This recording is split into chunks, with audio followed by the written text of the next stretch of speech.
A New Year's kiss at the stroke of midnight with a man she'd never met, and then she vanished. For the next month, he did nothing but look for her. His only clue was a single out-of-focus picture revealing the company name on her ID badge.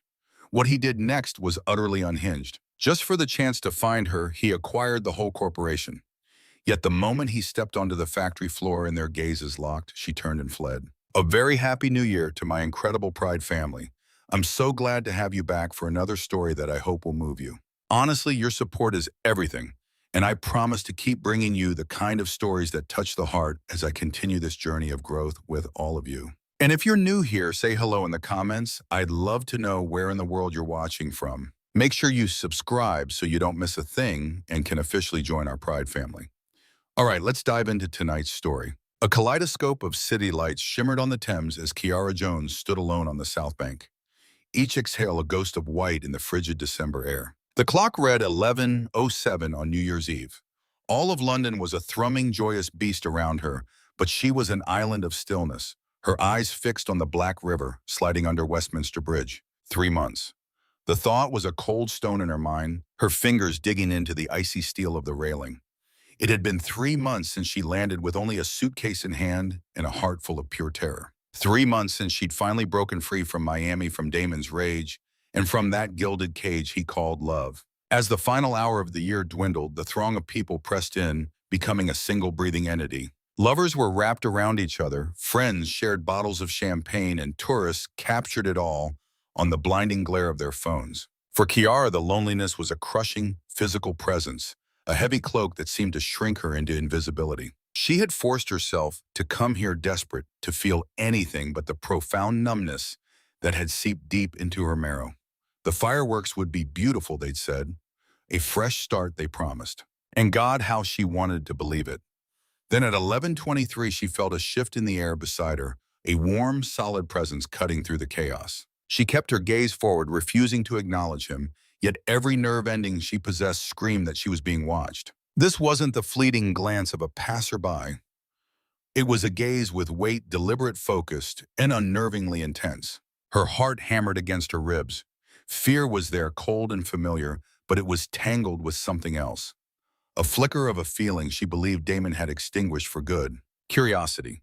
The minutes stretched into an eternity. 11:31, 11:45. And still he remained, his attention an unwavering beam fixed upon her. Risking a sideways glance, Kiara saw he was tall, maybe 6'2", with dark hair that the wind had artfully tousled. He had to be American. She couldn't explain how she knew, it was just a certainty. It was in the sharp tailoring of his overcoat, the easy confidence with which he held his ground. His attention wasn't on the river, the London Eye, or the pyrotechnic barges waiting across the water. His entire focus was on her. For a fraction of a second, their eyes locked, and Kiara snapped her head back toward the Thames, her pulse now a frantic drum against her skin. Leave, her mind screamed, it's the only safe move. Men who stared like that were dangerous. She knew that better than anyone. But her feet felt rooted to the pavement as a slow, unfamiliar warmth began to blossom in her chest right beneath the fear. When had anyone ever looked at her as if she was the only thing worth seeing in a city of millions? 11:58. A roar went up as the crowd began the final countdown. 60, 59, 58. She felt him close the distance between them. No touch, no word, just a deliberate shift into her personal space. Now she could smell his cologne, a subtle, expensive scent of cedarwood and crisp night air. Her hands were shaking against the railing. 45, 44, 43. She finally turned her head fully. He was barely 2 feet away now, and seeing him up close was like a physical blow. He was devastating. A chiseled jaw, eyes that seemed impossibly dark until the streetlights caught the flecks of gold within them. His expression was a paradox of pure confidence and raw vulnerability, a silent question hanging in the air between them. 30, 29, 28. He erased the last bit of distance. She held her ground.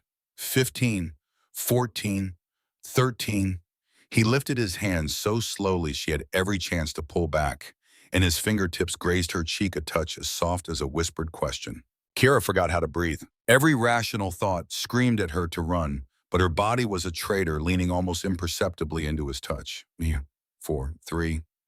As the world counted down, he kissed her. Happy New Year. The roar of the crowd was a distant thing as their lips met. The sky erupted in a cascade of gold and silver. The kiss began gently, a tentative brush of his lips against hers as if he feared she might break. But a small, desperate sound escaped her throat, and in that instant, some dam inside them both gave way. His hand tangled in her hair as hers fisted the lapels of his coat, the kiss deepening into a raw, desperate thing, like finding air after being starved of it. She could taste champagne on his tongue, but she couldn't tell if he had been drinking or if it was simply the taste of the new year itself. His free arms circled her waist, pulling her flush against him, and she melted into his embrace, wishing she could crawl inside the solid warmth of his chest and never leave. A symphony of pyrotechnics painted the sky, but the only sounds in Kiara's world were the frantic beating of her own heart and the sharp intake of his breath when she deepened the kiss. It was the feeling of 3 months of icy numbness without being incinerated by the fire they had just ignited. They finally separated breathless, and he pressed his forehead to hers in the sudden stillness. She could finally see his eyes now. They were a captivating hazel shimmering with more gold than brown, and they were filled with a sense of awe. I had to do that. Thank you, he rasped, his voice a gravelly American sound that confirmed her suspicion, Boston perhaps from the sharp edge on his consonants. Kiara's mouth fell open, but no sound came out. What could she possibly say to that? I'm happy I could be of service. Who in the world are you? Don't release me. The crowd surged around them, a wave of bodies pressing forward for a clearer view of the fireworks exploding overhead. Connor's arm tightened around her, instinctively a protective gesture, but the relentless crush of people was overwhelming. A sudden hard shove from behind sent Kiara stumbling forward. Connor caught her, his hands gripping her shoulders to steady her as he began to say something. Hey, watch where you're going, another voice shouted, and then a different body slammed between them. Kiara blinked, completely disoriented by the swirling chaos. When the world swam back into focus, Connor was 3 feet away, then flew than a gut-wrenching 10. The mass of people had transformed into an impassable wall, yanking them apart with the force of an undertow. Wait! She heard his voice cut through the noise, saw his hand desperately reaching over a sea of strangers' heads. She fought to move toward him, but the festive tide of humanity had a will of its own. She saw his face one last time, a mask of desperate searching, and then he was swallowed by the throng flowing toward the bridge. Kiara remained rooted to the spot as the crowd began to disperse, her fingertips gently tracing her own lips. They felt swollen, electric, profoundly alive. She spun in a slow circle, her eyes scanning every face in the thinning crowd, but he was gone. Utterly and impossibly vanished like a figment of a dream she'd almost convinced herself was real, except for the lingering evidence, the phantom pressure of his hands on her waist, the lingering taste of him on her tongue, the echo of his voice still reverberating in her mind. As Kiara walked home to her tiny Bethnal Green flat at 12:47 in the morning, she felt tears tracking down her cold cheeks. They weren't born of sadness, but they weren't exactly tears of joy either.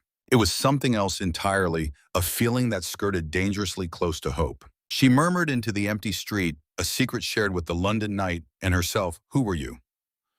Just then her phone vibrated in her pocket. Her entire frame seized, and the warmth left over from the kiss vanished into the cold night air. She stared transfixed at the screen as it lit up once, twice, a third time before falling dark. No message left. He never left one. It had been 3 silent months since his last attempt, 92 days of merciful peace, and she had dared to believe, to hope that Damon had finally given up. But seeing those 2 words on the screen, blocked number summoned his voice from her memory, the last chilling promise he'd made before she boarded the plane. You can't run from me forever, darling. I will find you. I always do. With a trembling hand, Kiara dismissed the notification and picked up her pace. Sleep was impossible for Connor. At 2:13 in the morning, he was standing in his Mayfair penthouse 15 floors above the city, staring out at the sprawling galaxy of London's lights, but seeing only her. Her dark skin had seemed to drink in the light from the fireworks. Her eyes held a universe of both pain and promise. Her lips had trembled just before yielding to his. The memory of their kiss played over and over in his mind, a relentless, captivating loop. The sensory recall was so powerful he could almost feel the silk of her hair sliding through his fingers. Again could hear the small, desperate gasp she'd made, a sound of surprise, as if she'd forgotten she was capable of such raw desire. He had been watching her for a full hour before the clock struck midnight. That was the detail that would brand him a madman if he ever spoke it aloud, the part that made him question his own grip on reality. Connor Walton, the founder and chief executive officer of Walton Industries, a man who had constructed a billion-dollar empire on cold logic and strategic risk, had seen a lone woman by the river and been rendered powerless to look away. She had shown up at 11:04 all by herself, wrapped in a dark coat that looked far too thin for the biting winter air. Her hands had clenched the railing as if it were the only anchor keeping her from being swept away. And the look on her face as she stared into the dark water was one Connor knew intimately. He'd seen its twin staring back from his own mirror in his darkest hours. It was a look of loss, of profound loneliness, the unique devastation of someone who had survived an ordeal that was meant to break them. He had forced himself to walk away on 3 separate occasions. The first was at 11:18 when he'd berated himself for being a creep, knowing it was wrong to observe a woman without her knowledge. He tried again at 11:31, managing to get 15 feet away before his feet betrayed his mind and drew him back. His final attempt at rational thought came at 11:49, a last-ditch effort for self-control, but by then it was already too late. The final countdown had begun, and a single undeniable thought had crystallized in his mind. He absolutely could not let the new year arrive without knowing the taste of her lips. The choice had completely bypassed logic, springing forth from some deep primal instinct he couldn't deny. His body had moved before he could think, closing the space between them, his hand lifting to cup her cheek. And when she had melted into his touch, rather than recoiling when she had allowed the kiss, when she had answered his ardor with a fire that mirrored his own, Connor felt something fundamental shift and lock into place deep within his soul. It was the feeling of finding a piece of himself he never even knew was missing. And now she was gone, and he didn't have so much as her name. "This is absurd," he muttered to his own reflection in the darkened glass. "It was a single kiss, a New Year's impulse. A week from now, you won't even remember her." But the words felt hollow, a lie even as he spoke them. That kiss had been the most real thing he had experienced in years, perhaps in his entire life. And then there was her, the enigmatic woman with sorrow in her eyes, and a kiss that tasted like a new beginning. Forgetting her was impossible. Finding her was the only thing that mattered. At 7:30 the following morning, Connor dialed Marlo Ashcroft's number. She picked up before the third ring, her tone impeccably sharp, betraying nothing of the early hour or the fact it was a holiday. "Happy New Year, Connor. What can I do for you?" "I need you to entertain the idea that I haven't lost my mind," he replied, already wearing a path into his bedroom carpet. Still in last night's clothes, unshowered, he'd passed the dark hours in a restless dance between the window and his bed, sleep, a distant, unattainable prize. A beat of silence passed over the line. "Should I be concerned? I kissed a woman last night on South Bank right at midnight." "Congratulations." Marlo's voice was a carefully constructed wall of neutrality. "So why the 7:30 a.m. call?" "Because I lost her," he cut in, "vanished into the crowd, and now she's all I can think about." "Look, I know how this sounds, like some pathetic midlife crisis or a moment of madness, but I swear to you, Marlo, this was something else. She was different." The silence that followed stretched on thick with the unspoken questions. Marlo's voice, when it returned, had a new brittle edge Connor was too preoccupied to notice. "Different in what way? I can't even put it into words. It was like seeing someone I already knew. A bolt of pure recognition." "Am I sounding crazy?" "A little," Marlo conceded. "But you're not prone to melodrama. I'll take you at your word. So what's the plan? How can I help?" "I have no idea, but I will find her. I don't care what it takes." The call ended, and Marlo Ashcroft remained frozen in her Knightsbridge flat. The phone lay heavy in her lap as her immaculate nails bit deep into the soft flesh of her palms. 7 years. For 7 years, she had been his right hand, the indispensable force by his side. Patient, professional, the perfect counterpart to a man like him. She had stood by as he cycled through a predictable series of models, heiresses, and brilliant entrepreneurs. And all the while, she comforted herself with a single truth: they never lasted. None of them ever truly touched him. But this was different. The change in his voice was undeniable. This wasn't just another woman. This was an adversary. At 9:17 on New Year's morning, Kiara's eyes opened. The ghost of his kiss still sizzled on her lips, a stark contrast to the cold reality sinking back into her bones. Work loomed tomorrow, Monday the 2nd. Another shift at the Harlow and Gray textile mill, wrestling with industrial looms for a meager £9.50 an hour. Rent was due on the 5th, which would leave her with exactly £73 to her name. And behind it all, a past that was always one step behind her. In a life like hers, there was no room for beautiful strangers who kissed you like they were searching for air. And yet every time she closed her eyes, she could still feel the phantom touch of his hands tangled in her hair. January's first week bled into a monotonous haze of labor and biting cold. Yet beneath it all, Kiara felt an unfamiliar stirring deep inside her. Her mind was a captive, replaying the loop of those perfect fleeting minutes before the surge of the crowd ripped them from each other's grasp. In the private pages of her journal, she tried to resurrect him with charcoal, struggling to capture the sharp line of his jaw and the paradox in his eyes, a blend of raw confidence and startling vulnerability, as if the kiss had blindsided him too. "At it again, are we?" Poet's voice came from just over her shoulder. Leaning in during their break in the factory's grim little lunchroom, she pointed. "That makes what the fifth portrait this week. This is either love or obsession, and since you don't even know his name, my money's on obsessed." Kiara snapped, the journal closed, a hot blush creeping up her neck. "I'm not. It's just what you can't get him out of your head." Poet's grin was wide and knowing, her dark eyes dancing with friendly mischief. The first person in London to truly see her poet had adopted the terrified American on day one, declaring them sisters. "So tell me everything again. Spare no detail." "Let me live through you," she pleaded. "There's nothing new to tell." "Then tell me the old stuff again. I'm a hopeless romantic." "Indulge me." Kiara rolled her eyes but couldn't fight the smile that bloomed on her face. "Fine, he just materialized beside me." He didn't speak, not at first. Just stood there. I could feel his gaze on me, and it should have felt predatory, but it was the opposite. It felt respectful, like he was giving me the choice. The choice to do what? To run or to stay? Kiara said, her voice dropping to a near whisper. "And you stayed. And he kissed you when the clock struck 12, then vanished like some reverse Cinderella, leaving you with nothing but the memory of one hell of a kiss." Poet let out a theatrical sigh. "You have no idea how rare that is, do you?" "A good kisser," she continued. "My last boyfriend kissed like a fish gasping for water." A real laugh escaped Kiara's lips, the sound so genuine it startled even her. "Thanks for that mental picture," Kiara chuckled.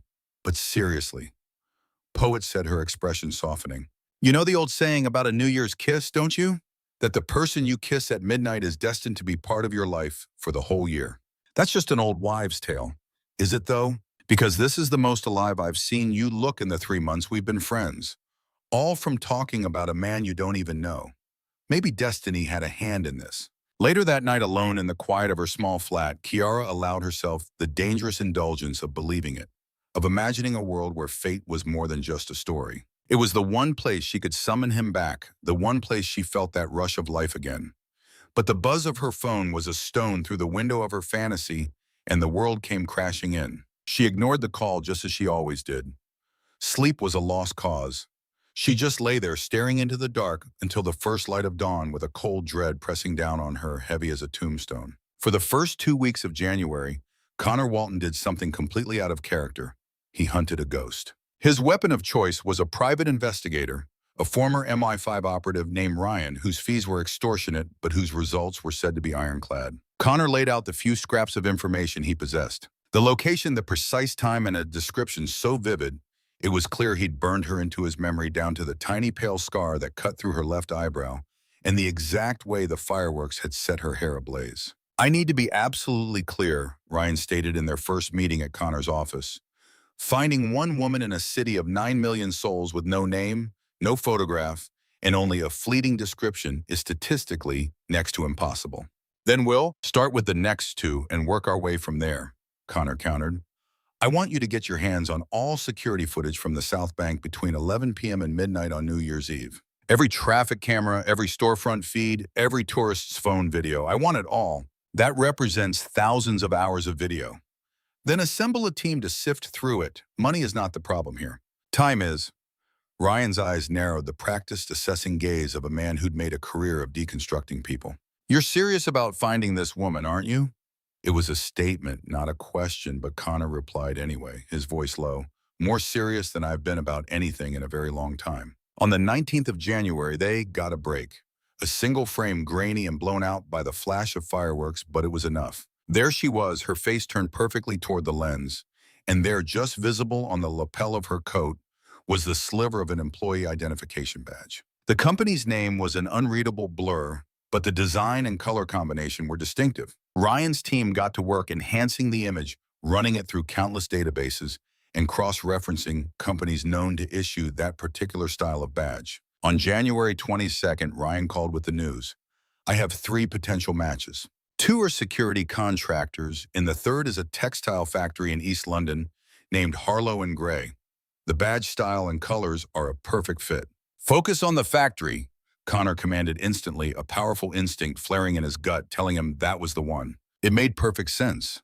A factory would explain the worn-down quality of her coat and the haunted way she had stood by the river like a person who knew what it was to work with their hands and carry exhaustion deep in their bones. And what are my instructions if I can confirm she works there?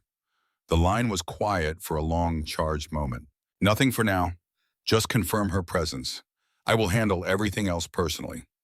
What he didn't tell Ryan was that the decision had already been made. If she was an employee at Harlow and Gray, he was going to acquire the entire company. It was an act of utter madness, quite possibly the most irrational financial decision of his entire career.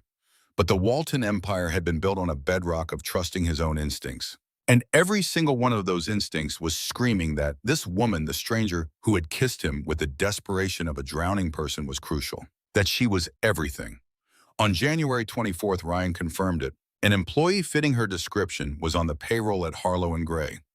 He couldn't get a name without setting off alarms, but he was certain she was there. Connor made the call to his acquisitions department that very same day. Kiara first heard the whispers on February 3rd, a Tuesday that began just like any other, until Poet materialized at her station during the morning break, her eyes wide with a barely suppressed terror. We've been bought out, Poet whispered urgently. The entire company. Some enormous conglomerate just swooped in from nowhere. Kiara's hands stilled over the loom. Bought out? What are you talking about? Sold, acquired, whatever term you prefer for being handed over like property. The higher-ups were told this morning there's a company-wide announcement scheduled for later today. The new owner is coming to inspect the facility. Poet's voice dropped even lower. Everyone is terrified they're going to start cutting jobs. New management always meant streamlining, which always meant layoffs. The news should have sent a spike of fear through Kiara. Her mind should have been racing, calculating rent bills her entire fragile existence. But instead, her thoughts latched onto something else entirely, the blocked number on her phone. The calls had escalated to 3 a week, feeding the growing, chilling certainty that Damon was getting closer. Maybe losing her job was a blessing in disguise. Maybe it was the signal she needed to run again, to disappear so completely. This time, that no one could ever find her. At noon, the motorcade arrived. 2 menacing black SUVs and a polished Rolls-Royce looking like a diplomatic procession glided into the factory's cracked and weathered parking lot. Kiara stood with the other factory workers in the courtyard, herded out for the mandatory meet and greet, hugging her thin coat against the biting wind. She paid no attention to the cars, felt no spark of curiosity about the person who now controlled her livelihood. Her mind was busy calculating how long she could survive on her savings if she had to flee. It was then that the door to the Rolls-Royce opened and Connor Walton stepped out. In that instant, time itself seemed to fracture. The air vanished from Kiara's lungs as her vision tunneled, collapsing until he was the only thing in the world she could see. He was even taller than she remembered, his shoulders broader.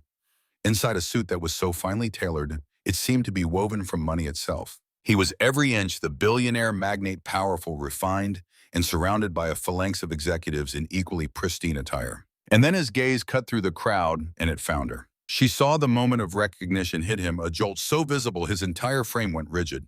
A storm of emotions crossed his face, stark shock, then raw disbelief, finally melting into something that could only be described as pure, undiluted joy. He moved a single step in her direction, one hand starting to lift, as if to call her name. Kiara was frozen. The air vanished from her lungs, her mind refusing to grasp the scene unfolding before her. The man from New Year's Eve was here at her job, gazing at her as if she were a long-lost dream made real. A woman materialized at Connor's side, blonde chic in a cream pantsuit, placing a hand on his arm with an air of practiced intimacy. Kiara couldn't make out her words, but whatever she said was enough to wrench Connor's focus back toward the factory entrance. Still, his head kept turning, his eyes desperately scanning the sea of people. He was trying to find her again, an opportunity she refused to give him. Kiara melted back into the press of bodies, using her colleagues as a shield. Once she broke free from the edge of the crowd, she bolted. Not toward the main building, but for the rear exit, the service road anywhere but there. Her thoughts were a maelstrom. He'd bought the factory. That was the only explanation. That was why he was here. But it made no sense. Why would a man of his stature acquire a failing textile mill in East London? Nothing added up, absolutely nothing, except for the way he'd been looking for her. The truth slammed into her as she hit the service road, her breath tearing from her lungs in ragged bursts. He had purchased an entire company just to find her. The stranger, the man who had given her one kiss that lasted less than the 3 minutes, had reshaped a piece of the city's industry to see her again. The thought was wildly romantic. It was utterly terrifying. It was completely insane. And a sickening certainty born from a bitter experience washed over Kiara. If Damon ever discovered her connection to someone like Connor Walton, a man who was wealthy, prominent, and easily found, he would come. Not just to drag her back, but to annihilate the new life she was so desperately trying to build. To make her pay for having the audacity to feel something for another man. Returning to the factory was impossible. Not today, maybe never again. Kiara called out sick for the next 3 days. It was a spineless act, one that would likely cost her the job, but the thought of facing him was unbearable. How could she stand before Connor Walton and admit yes, every ounce of what he'd felt in that kiss, she had felt it too, and then explain that it meant nothing because she was a fractured, dangerous liability, and he deserved infinitely more. Poet called her 17 times. On the 18th ring, Kiara finally answered. "You have to tell me what's going on." Poet demanded, her voice stripped of its usual playfulness, leaving only sharp-edged worry. "You vanish the day the new owner shows up. Then you're out sick for 3 days straight, Key. People are talking. Management is asking if you even plan on coming back." "I don't know," Kiara whispered. She was huddled on her bathroom floor. Her journal flipped open to the sketch of Connor's face, a drawing from memory that now felt like a dark prophecy. "What do you mean you don't know what happened?" "He was there," she breathed. "The man from New Year's. He's the new owner. He bought the whole company." There was a stunned silence on the other end. "I'm sorry, what Connor Walton, our new boss? He's the guy who kissed you." Kiara heard Poet's sharp, incredulous gasp. "Key, that's like something from a romance novel. That's destiny. The universe is literally conspiring to get you two together. Why do you sound like you're about to have a panic attack? This is fantastic news. This is incredible." "It's not," Kiara choked out, hot tears finally spilling over. "Poet, you can't understand. If Damon finds out I'm involved with someone like that, someone he can look up online and see in the news, I can't put Connor in that kind of danger. I just can't." "So what's the plan? You're just going to run again?" "I don't know what else to do." Poet was quiet for a long, heavy moment. When she spoke, her voice was softer. "Has it ever occurred to you," she asked gently, "that maybe a man like Connor Walton is precisely the kind of person who could keep you safe from Damon? That maybe for once you don't have to be the one who runs?" The question landed in Kiara's chest and took root, a tiny seed of terrifying, impossible hope. Connor felt like he was going out of his mind. He had seen her. It was her. The kiss wasn't some hallucination his lonely mind had conjured. And then just as quickly, she had evaporated into thin air. Worse, she was actively avoiding him. 3 days of calling in sick, the factory manager had reported, and Connor knew with a certainty that settled like lead in his gut, it wasn't a virus keeping her away. It was him. "You're going to burn a trench in that expensive rug," Marlo observed dryly from her spot on his office sofa. It was late after 9 p.m., and she'd stayed behind to help him strategize, though, so far. Her help had been limited to pointing out his growing obsession. "She's avoiding me," Connor repeated the words, tasting like ash as he paced from his desk to the floor-to-ceiling window. Why else would she run unless it meant nothing to her? Unless it was just a New Year's kiss and I'm the fool who spun it into a fantasy. Or, Marlo offered cautiously, "She's terrified. You bought a multi-million-pound company, Connor, just to find a woman you kissed once. That's intense. That could be just a little overwhelming." Connor stopped dead in his tracks. "I never thought of that. God, I was so focused on finding her, I never considered how it would look from her side. She must think I'm some kind of obsessed lunatic." "Well, are you not?" Marlo's tone was light teasing, but there was a brittle edge to it he couldn't miss. I don't know what I am," he admitted. "I just know I have to talk to her. I have to find out who she is, hear her voice. I need to know why she fled on New Year's and what she's running from now." Marlo smoothed her skirt with sharp, deliberate motions. Then you'll go to the factory tomorrow. You'll wait for her. And you won't let her get away again. Relief flooded Connor's eyes as they met hers. Thank you, Marlo. I know this is all completely insane. It's human, she replied, her voice soft. It's actually rather nice to see. But after she left, Marlo sat in her car in the parking garage for 11 solid minutes, her hands strangling the steering wheel until her knuckles shone bone white. She had already pulled the employee file for a Kiara Jones. Hours earlier, she'd memorized every line of text about the woman who was poised to unravel 7 years of her patient, meticulous work. A survivor of domestic abuse, a restraining order, had escaped Miami 3 months ago. The details clicked into place in Marlo's mind like rounds in a magazine. She took no pride in the thoughts that began to form, nor in the ugly shape of the plan that followed. But love, or the desperate obsession she had mistaken for it, could make people do terrible things. If Kiara Jones could be convinced she was a danger to Connor, she would vanish of her own accord. There would be no need for a villain, just the right truth delivered in the right way at the perfect moment. Marlo started the car and drove into the evening, already scripting the words that would bring it all to an end. The next day, Connor got to Harlow and Gray ready to wait for as long as it took, only to find the factory locked and the parking lot completely deserted except for a lone security guard who explained that the plant was always closed on Sundays and that most of the staff wouldn't be back until Monday morning. So Connor returned on Monday, then again on Tuesday, and again on Wednesday.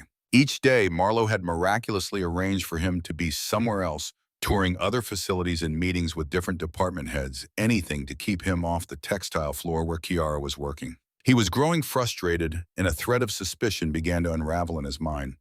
But Marlo was brilliant. Her excuses were ironclad, and for 7 years he'd had no reason not to trust her. He was oblivious to the fact he was being expertly managed.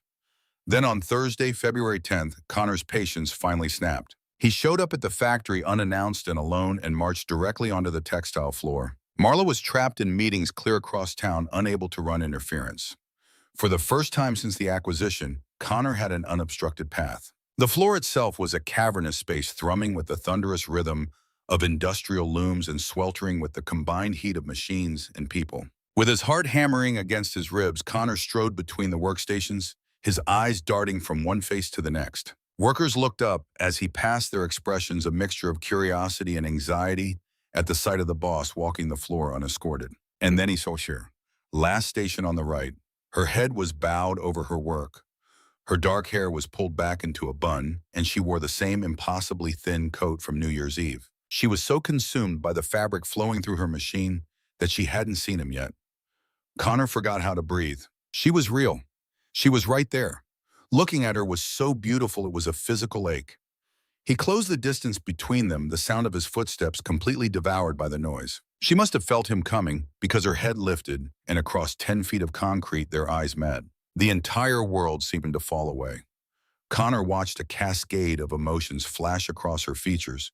Shock, recognition, fear, a flicker of longing, and then pure gut-wrenching desperation. He saw her hands tremble before they fell still against the loom. He stopped maintaining the 10-foot distance, giving her the space and willing to approach without some sign.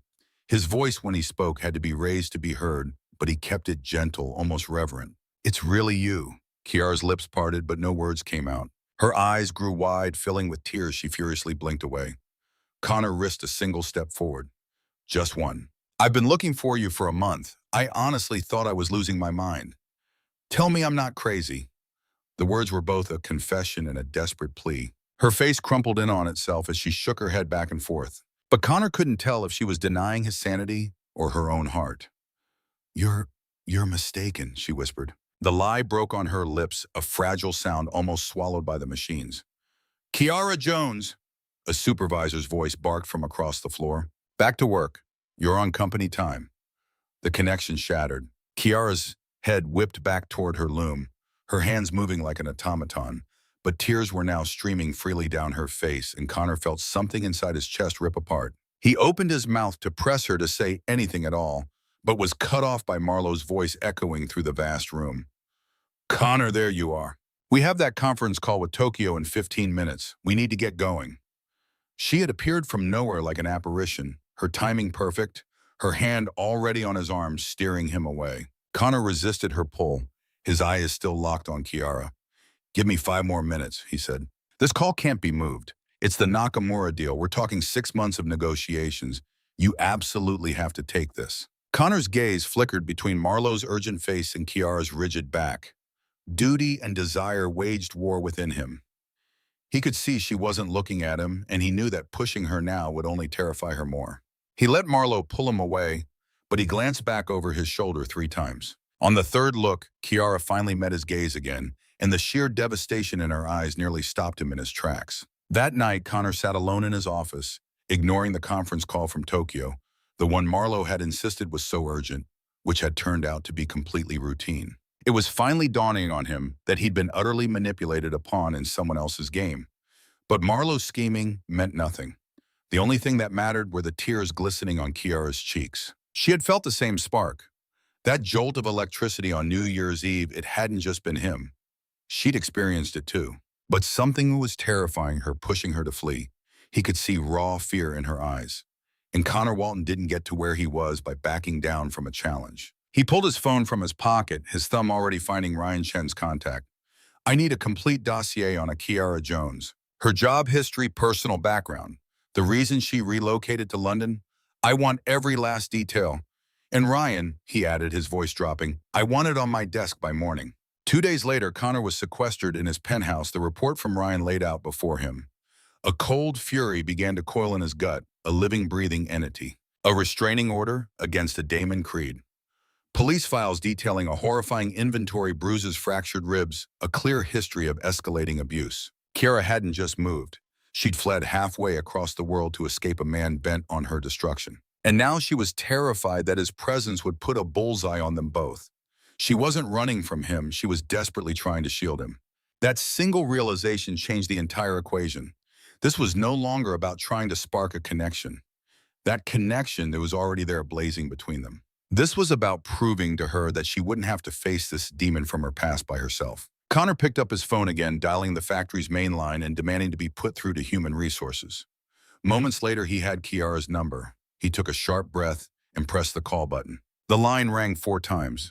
Just as he was about to give up, it switched to her voicemail, her voice a soft, cautious recording. You've reached Kiara. Please leave your message after the tone. As the beep sounded, Connor let the words come straight from his gut. Kiara, it's Connor. Connor Walton. I have no idea why you are avoiding me, but I have to make one thing clear: that kiss was not some fleeting game to me. I noticed you long before the countdown started. I watched you for a solid hour, and I felt this gravitational pull I've never known. If you truly want me to walk away, I'll respect that. But if there's even a shadow of a chance you felt what I did, just grant me 5 minutes of your time. That's all, just 5 minutes. He ended the call, and the agonizing wait began. 3 hours crawled by before his phone lit up with a text from a number he didn't recognize. It was a single word: tomorrow. No time, no location was given. But Connor's heart hammered against his ribs as if he'd just hit the jackpot. The following day, Connor found himself at a small cafe in Notting Hill. Kiara had sent the address that morning, just the street and number, nothing more. The place was intimate and quiet, hidden on a side street far from the usual tourist paths. Connor claimed a secluded table in the corner, ordered a coffee he had no intention of drinking, and kept his eyes fixed on the entrance. When she walked in a few minutes later, the air left Connor's lungs. She was in a simple sweater and jeans, her hair falling loosely around her shoulders, unprotected from the February chill. She was a perfect paradox of terrified and defiant, and in that moment, Connor thought she was the most beautiful thing he had ever laid eyes on. He rose to his feet as she made her way over, a silent sign of respect, and didn't sit again until she was settled in her own chair. When the server approached, she ordered a tea, her fingers gripping the menu as if it were a lifeline. An eternity seemed to pass in silence. Connor held back, letting her dictate the pace, giving her the space she needed to find her voice. When she finally met his gaze, her eyes were like dark pools haunted by things he couldn't see. I don't understand what you could possibly want with me, she whispered. Connor leaned in, his forearms resting on the table, his hands linked together. The urge to reach for her was overwhelming, but he resisted. I want to know who you are. I mean, I know your name now, Kiara Jones, but I want to hear it from you. I want to know what was on your mind standing by that river on New Year's Eve when you looked like you were letting go of the entire world. I need to understand why you bolted from the factory. I just want the chance to know the real you. The server returned with Kiara's tea. She cupped her hands around the warm mug but made no move to drink it. Why, I'm just a woman you kissed. a stranger. You are not, Connor countered, his voice thick with an honesty that surprised even him. Kiara, I tried to leave that party 3 separate times, but something kept pulling me back right back to where you were. When midnight struck, it was pure instinct that moved me. I've lived that moment, that single kiss, over and over in my head every day since. The feel of your lips, the faint tremor that ran through you, the way you looked at me, like I was your greatest fear and your only salvation all at once. He saw her eyes begin to glisten and pressed on, desperate to bridge the distance between them. My entire adult life has been spent in boardrooms dealing in strategy and negotiation. This is not that. This is just me telling you that you have not left my thoughts for a single solitary second. I bought the factory you work at, and yes, I did it because it was the only lead I had to find you again. I realize how crazy that must sound, maybe even alarming, but you have to understand, I have never done anything remotely like this in my life.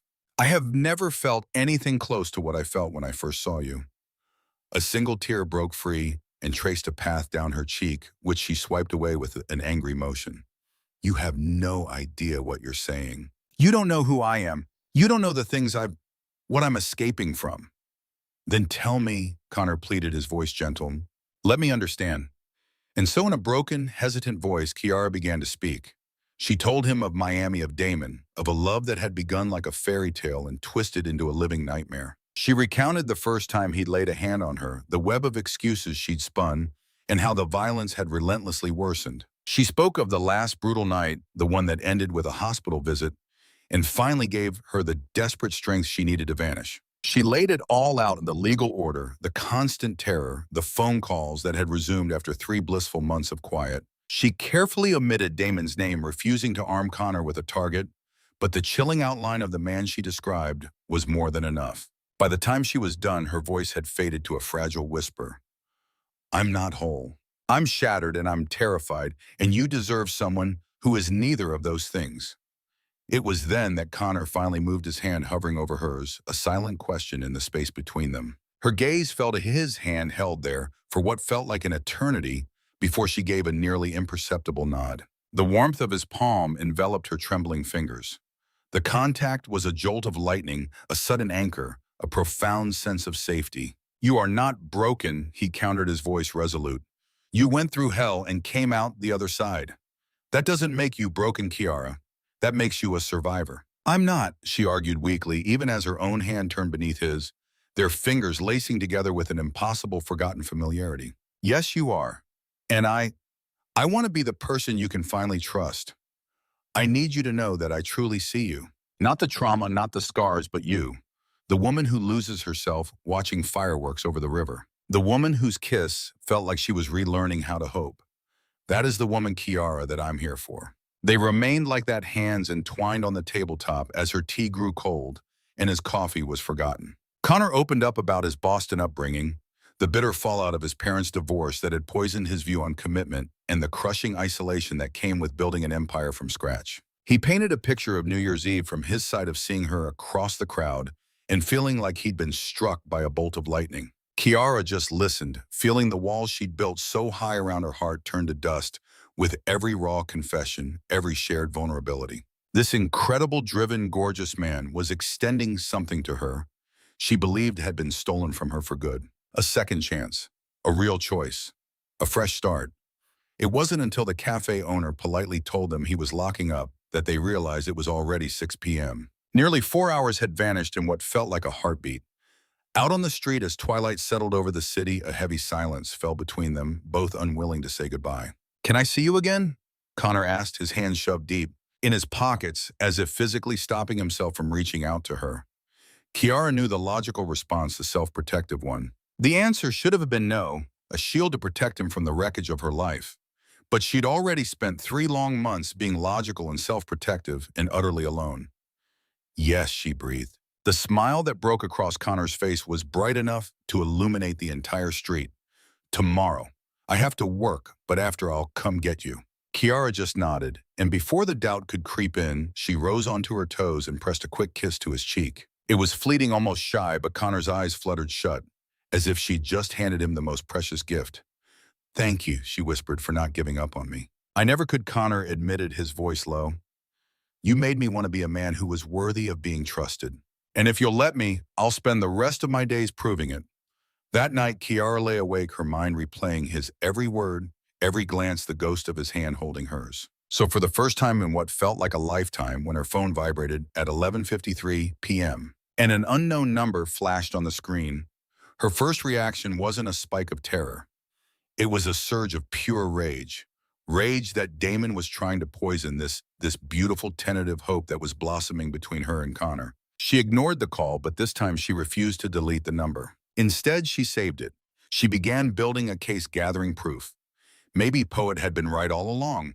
Maybe this time she wouldn't have to run. On February 14th, Valentine's Day, Connor picked Kiara up from her shift, though the holiday's name went unspoken between them. He drove her to the South Bank, back to where it all began, and they walked the river's edge as the London sunset painted the sky in fire. "This is it. This is where I first laid eyes on you," Connor murmured, stopping on the very pavement where she'd stood 6 weeks before. "Right here. You were holding on to this railing for dear life. And I was over there." He gestured about 20 feet away, arguing with myself to just walk away. "What stopped you?" Kiara asked, her voice soft. "Because you looked exactly the way I felt, completely lost and miraculously found all at once. And I had to know. I just had to know if you felt as profoundly alone in that moment as I did." "I did," Kiara confessed. "I was thinking about how I'd fled from my entire life, and yet I still felt hunted. I was wondering if I would ever feel safe again." Connor turned, facing her completely. "Do you feel safe with me?" Right now, Kiara looked up into his hazel eyes, which seemed to capture flecks of gold from the streetlights. "With you, yes. Terrifyingly, yes." He asked if he could kiss her, then properly, with her permission this time. Kiara simply breathed out a yes. And as his lips found hers, it was nothing like the frantic kiss on New Year's Eve. This was deliberate, profound, steeped in promise. There was no cheering crowd to pull them apart, no swirling chaos, only the two of them. The quiet river and the feeling of something real finally taking root. When they finally drew apart, both fighting for breath, Connor rested his forehead against hers. "I know this is happening fast," he murmured. "I know we barely know each other, but Kiara, it feels like I've spent my whole life searching for you without even realizing you were out there." "I feel it too," she whispered back. "It scares me half to death, but I feel it." The next 2 days passed in a haze, a waking dream. On February 15th, Connor introduced her to a botanical garden, a secret sanctuary hidden from the tourist crowds where they sat inside a glass house full of orchids, while Kiara sketched and Connor tapped away on his laptop. The quiet between them was comfortable, so full and familiar, it felt like a history they'd shared for 1,000 nights instead of just one. "Tell me about your dreams." Connor's voice was a soft intrusion, his eyes lifting from the sterile glow of his screen to truly see her. "Before all of this, before everything changed, what did you want for your life?" The question hung in the air, and Kiara's pencil froze on the sketch pad. "I wanted to design, to create. I was in art school on a full scholarship. The dream was to graduate and launch my own fashion line. What happened, Damon, happened. He hated the hours I spent at the studio, convinced my classmates were corrupting me, that my professors were trying to turn me against him. I quit just to quiet the storm. The scholarship disappeared overnight. By the time I truly understood the magnitude of what I had sacrificed, every door had closed." For a long moment, Connor said nothing. When he finally spoke, his voice was laced with a gentle reverence. "Would you be willing to design something for me?" Kiara's head snapped up, startled. "What? Anything at all. A shirt, a suit. Whatever you feel inspired to create. I want to see that part of you. I need to know the woman who dreamed those dreams." The offer was so pure, such a profound acknowledgement of the talent she'd been forced to bury, that her eyes instantly flooded with tears. "You're serious." "Utterly. And I'll pay you, of course. Full commission rates." "I don't want your money, Connor." "Then do it because it would bring me genuine happiness. Because I want to wear something you poured your soul into and think of you every single time I put it on." A broken, watery laugh escaped her lips. "That is ridiculously romantic. You're aware of that, right?" A slow smile spread across his face. "I am trying exceptionally hard to woo you. Is any of this working?" "Yes," Kiara admitted, the word a whispered confession. "Yes, it's absolutely working." 2 days later, he brought her to his penthouse apartment in Mayfair. The sheer scale of the place was dizzying, walls of glass that showcased all of London and modern art that belonged in a gallery. Kiara felt small beneath the weight of his success. But it wasn't the wealth that struck her. It was the chilling lack of personality. The space felt like a luxury hotel, not a home. "You don't like it," Connor observed, reading the disappointment on her face. "It's beautiful," Kiara said, choosing her words with care. "But I can't find you anywhere in it." "That's because I'm not really here. I purchased this 5 years ago. My realtor said it was a sound investment, that a man of my stature required a certain kind of residence. But I have never once felt at home in this place. The truth is, I've never felt at home anywhere." The admission was so vulnerable, so achingly lonely, that she crossed the room without a second thought and slid her hand into his. "Maybe home isn't a place," she said softly. "Maybe it's a feeling." Connor's fingers tightened around hers, a desperate anchor. "This," he asked, his voice rough with emotion. "This feeling between us, I think it just might be." They decided to cook dinner together, an absolute catastrophe of burnt pasta and shrieking smoke alarms that ended with them laughing so hard their stomachs ached. Later on, his balcony suspended above the glittering expanse of the city, the mood shifted, growing quiet and intense. Connor captured both of her hands in his gaze unwavering. "I know 3 days is an impossibly short time to feel certain things. But Kiara, I need you to understand that not a single moment has passed since New Year's Eve when you weren't on my mind. You make me want to be a man who is worthy of being trusted. I know you've been hurt, and I know you're terrified, but I am not him. I could never cause you pain." What she wanted to hear, what she needed to hear, was already in his eyes. So before he could say another word, Kiara kissed him. This time it wasn't gentle. It was a firestorm, a desperate, hungry release. It was weeks of unspoken desire erupting in the clash of lips and the tangle of tongues. A low groan rumbled in his chest as he pulled her closer, his hands weaving into her hair just as they had that first night. They broke apart, breathless and shaking. The air between them crackled a living current of raw chemistry. But with a visible effort that tightened his jaw, Connor drew back. "We need to slow down," he said, his voice ragged. "I don't ever want to rush you. I won't let you feel pressured." His consideration was a balm, even as her body screamed in protest. "What if I don't want to slow down?" "Then we still will," Connor answered, gently pressing a soft, reassuring kiss to her forehead. "Because I'm not going anywhere, Kiara. We have time. All the time you could ever need." That night, Kiara fell asleep on his sofa, and he draped a cashmere blanket over her with a tenderness so profound it touched her even in her dreams. She felt safe, protected, cherished. He then lifted her into his arms and carried her to one of the guest rooms. But in the darkness of her purse, her phone lit up with 3 silent, venomous texts from Damon. "I know where you are. I know who you're with. Does he know what a pathetic liar you are?"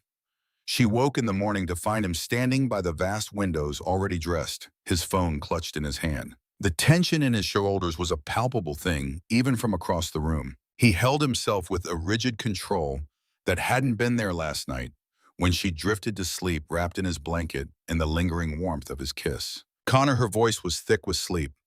He turned, and the expression on his face made the world tilt on its axis. It wasn't anger she saw, but a deep, churning worry that terrified her. "I need to show you something," he said, his voice devoid of warmth as he crossed the room. He sat on the coffee table, facing her close but not touching, holding his phone between them like a piece of damning evidence. "I received an email about an hour ago, from an anonymous sender." Kiara sat up, pulling the blanket around her shoulders to ward off a sudden icy chill that had nothing to do with the temperature. "What kind of email photos?" he said, his gaze locked on hers.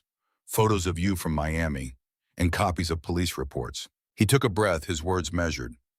"Details about what you went through, about a man named Damon Creed." Hearing that name from Connor's lips felt like a physical blow. A tremor started in Kiara's hands, her breathing turning shallow and ragged. "Show me." After a moment's pause, Connor passed her the phone.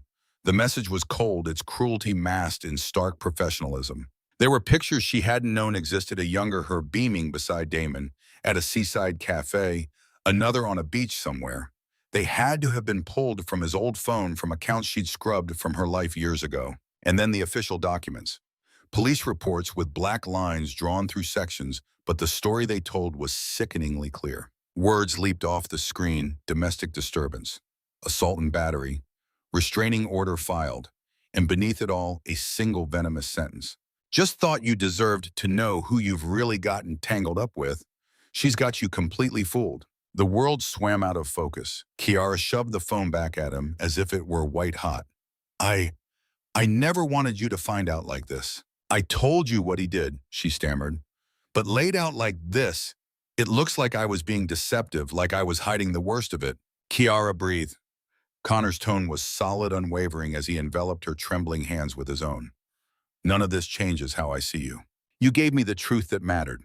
What terrifies me is that someone is out there watching us trying to tear this apart, whatever it is we're building. Somebody dug up these files, unearthed these pictures, and delivered them straight to me with one purpose: to destroy us. For 3 days, a shadow of dread had lingered just beyond the edge of her joy. Now it crashed down on her like a tidal wave. It's him, she choked out. It can only be Damon. He knows where I am. He knows about you. And now, oh God, Connor, he's going to... You have no idea what he can do. Then make me understand. Connor slid from the edge of the coffee table to the cushion beside her, his presence a solid warmth against the chill of her fear. Tell me all of it. Don't shield me from a single detail. If we're facing this, I need the whole story. And so the floodgates opened. Kiara spoke of the calls from blocked numbers that had suddenly resumed. How after 3 months of blessed silence, they began again on New Year's Eve, the very night of their first kiss. How the calls had escalated, becoming a near-daily torment. She told him about Damon's chilling parting words in Miami, his vow that she would never truly escape him, that he would hunt her down regardless of where she fled. With every word she spoke, Connor's jaw hardened into a line of granite. He never once cut in his grip on her hands, a constant grounding pressure. When she finally fell silent, her voice a raw whisper. The room was filled with a heavy, contemplative stillness. My security team needs to be brought in, he stated at last, his voice cutting through the silence. We'll get you immediate protection and file for an order here in the UK. And we'll notify the Miami authorities that he's violating the existing one. No! Kiara wrenched her hands away and shot to her feet. Connor, you don't get it, she pleaded. A piece of paper means nothing to him. It doesn't stop him. It just fuels his rage. The last time I filed, he broke into my apartment that very evening. That was the night he put me in the hospital. Legal documents are just targets to him. They're provocations, not deterrents. Connor rose to his full height, a towering presence in the confined room. So what's the alternative? We sit back and do nothing. We just wait for him to make his next move. I run, Kiara choked out, the admission ripping through her. I vanish. Go somewhere new. Somewhere he'll never be able to link back to you. So that you're safe.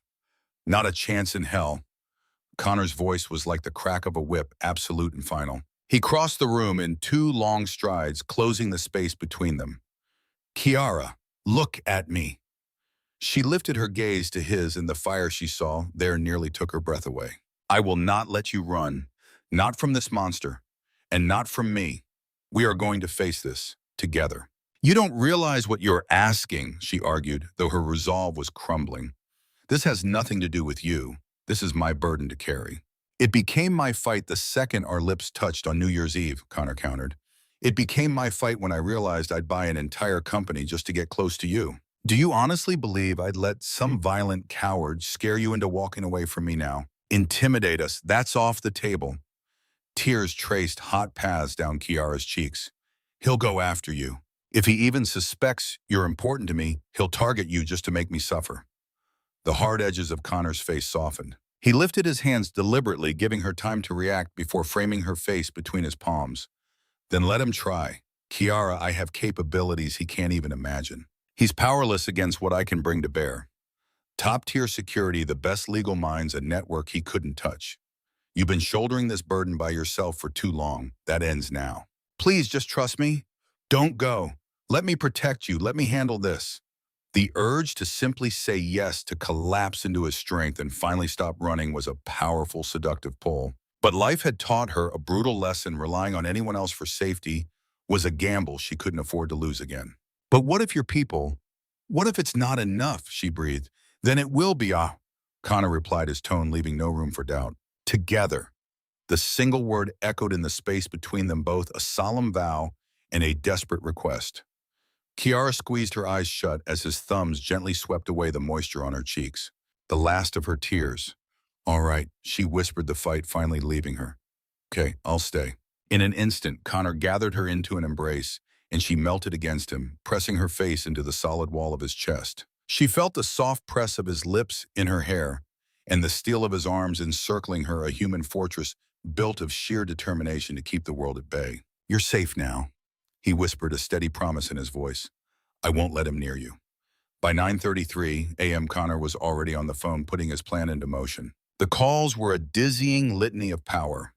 A private security firm, a lawyer who navigated the complexities of international law, and a discreet contact deep within the Metropolitan Police. Tucked into the corner of an armchair, Kiara watched him orchestrate it all with a quiet, lethal efficiency, and a strange new feeling began to bloom in her chest. It felt like hope, the startling, unfamiliar sensation of someone finally being in her corner. That fragile peace was shattered when her phone blared through the evening quiet. Poet's name lit up the screen. Kiara snatched it up on the second ring. Key, thank God, Poet's voice was a wire pulled taut with anxiety. "I have to tell you something, but I need you to stay calm." An icy dread washed over Kiara. What happened? A man, he came to the factory today. He was American, late 30s maybe, and he had this charm dialed up to 100. But his eyes, Key, they were just cold, empty. He was asking around for you. He claimed he was an old friend, that he was trying to set up a surprise. Kiara's voice was a strangled whisper. "What did you tell him?" From across the room, Connor, who had been on his own call, instantly hung up and crossed the space to her in 3 long strides. "Nothing," Poet said, her voice firming up. "I told him he must have the wrong person. But Key, he left a message." He said, and these were his exact words, "Tell Kiara that Damon says hello." The phone slipped from her numb fingers, but Connor's reflexes were quicker, snatching it from the air before it hit the floor. "Poet, this is Connor Walton." Kiara heard her friend's sharp intake of breath. "Can you describe this man for me?" Poet's voice came back, painting a chillingly perfect picture of Damon. 6 feet tall, an athletic build, sandy blonde hair, and a charming smile that was completely dead in the eyes. Connor's expression became a mask of stone with each new detail. "If he comes back, you call the police immediately." Connor's voice was dangerously low. "And then you call this number." He rattled off a series of digits from memory. "That's the direct line to my head of security. He will have a team there in under 5 minutes." After he hung up, Connor gathered Kiara into his lap, holding her tightly as her body was racked with tremors. "He's in London," she whispered into his chest. "He's here. He's looking for me. And he won't find you." Connor stated his tone, leaving no room for argument. "You're staying right here. I'm arranging 24-hour security, and we are filing for that restraining order today, regardless of whether you believe it will work. We're creating a paper trail documenting every single threat. If he so much as breathes in your direction, he will be arrested." What would you do if you found yourself in Kiara's impossible situation? Would you trust in the fortress Connor was building? Or would the primal fear make you want to bolt that evening his security team arrived? 3 quiet professionals swept the entire penthouse, installing reinforced locks and establishing a new airtight security protocol. Kiara felt like she had been dropped into the middle of a spy movie, one that was both surreal and utterly terrifying. But Connor remained a constant grounding force by her side. Later, curled against him on the sofa as the BBC News played silently on the screen, Kiara finally gave a voice to the fear that had been strangling her. "What if being with me ends up destroying everything you've worked for? Your reputation, your business, your life?" Connor gently tilted her chin, forcing her gaze to meet his. "Then I will simply build something new." "Kiara, none of my accomplishments mean anything if I have to experience them alone. You make me want to be a man who is worthy of your trust. And if you'll let me, I will spend every single day proving that I am." She answered him with a kiss, pouring 3 days of terror, gratitude, and desperate hope into the single press of her lips. Connor met her fervor with an equal intensity, his hands sliding into her hair, angling her head to grant him deeper access. The kiss went from tender to searing, in a heartbeat igniting weeks of simmering chemistry that had been crackling between them. When they finally pulled apart, both of them breathless, Connor rested his forehead against hers. "Stay with me tonight." "No, I mean it. Just stay. You can have my bed, I'll take the guest room. I need to know you're close by." She nodded, completely unable to find her voice. That night, lying in Connor's bed and surrounded by his scent, she felt truly safe for the first time in years. But across the city, Marlo Ashcroft sat in her sterile apartment, her eyes fixed on the screen of her phone. The email she had sent had failed. It hadn't driven a wedge between them. Judging by the security requests now flowing through Connor's office, it had only bound them closer together. She was going to need a new plan of attack. Late that night, Connor's phone rang with an urgent summons from his CFO. A major deal in Manchester, the result of 6 months of intense negotiations with a manufacturing consortium, was suddenly collapsing. The partners were threatening to walk away, and they were refusing to meet with anyone but Connor himself. "I have to go," Connor said to Kiara over breakfast, the frustration evident in the tense lines of his body. "But the last thing I want is to leave you by yourself, not while Damon is somewhere in London." "I'll be fine," Kiara promised, even as her stomach twisted into a painful knot. "You have security downstairs. All the locks have been changed. I will stay inside, and I won't open the door for anyone." "I will be back by tonight," Connor promised. "Keep your phone on you. If anything at all feels the slightest bit wrong, you call me immediately." At the door, he gave her a long, thorough kiss that felt more like a solemn vow. "I'm serious, Kiara. Anything strange, you call." "I will," she said. "Now go save your deal." An hour after Connor had left, the lock on the penthouse door turned. Kiara's heart hammered against her ribs, but then a familiar voice echoed from the entrance. "Connor, I've got those contracts you wanted to review." Marlo Ashcraft swept into the living room, a vision of corporate perfection in her navy dress, her gaze falling upon Kiara with a shock so well feigned it was almost believable. "Oh, I wasn't aware you were still here." Kiara rose from the couch, a sudden wave of self-consciousness washing over her. She was a mess in Connor's borrowed shirt and yesterday's leggings while he was away in Manchester. "He never mentioned you were stopping by." "Emergency contracts," Marlo purred, brandishing a leather portfolio like a weapon. "I have an access code for business. I just need to drop these off, and I'll be out of your hair." Yet she made no move to leave. Instead, she placed the portfolio on the console table and turned, confronting Kiara head-on. Her expression morphed into something unreadable, a mask of cold calculation. "Actually, since we have this moment, perhaps we should talk." "About what?" Kiara asked, the exhaustion evident in her voice. "About Connor, about you, about the reality of this situation." Marlo's voice was a sheet of ice over a churning, dark current. "May we sit?" Every fiber of Kiara's being screamed at her to throw the woman out, but a toxic cocktail of curiosity and dread held her in place. "Fine." They took their seats, Marlo poised on an armchair like a queen on a throne, while Kiara sank into the couch, already on the defensive. A heavy silence hung in the air before Marlo finally broke it. "How long have you and Connor been acquainted?" 3 weeks. "Almost 4, Kiara answered. "Why I'm? I've known him for 7 years. Marlo's smile was a flawless corporate work of art. "I was his first director of acquisitions right when he launched Walton Industries. I've been by his side through every negotiation, every failed romance, every single chapter of his adult life." "I know you work for him," Kiara said, choosing her words with care. "We don't just work together, it's far deeper than that. I understand Connor in a way that no one else ever could. I know what drives him, how his mind works. I know what he truly needs." Marlo leaned in, her voice dropping to a conspiratorial whisper. "And I know his pattern. With women." A knot of ice formed in Kiara's stomach. "I don't want to hear this." "But you have to," Marlo insisted, her tone softening with a sickening, calculated pity. "Connor is a wonderful man, a genius even.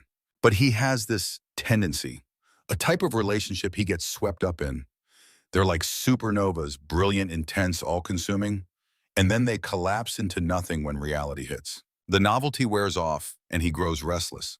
"He's not bored," Kiara shot back. But a tremor of doubt betrayed her. "Not yet," Marlo conceded, "because right now you're a fascinating new project, a puzzle he's determined to figure out. You're broken. You're a damsel in distress, and Connor loves nothing more than to play the hero. It gives him a sense of purpose that all his corporate victories can't." "But tell me, Kiara, what happens when you're no longer a project?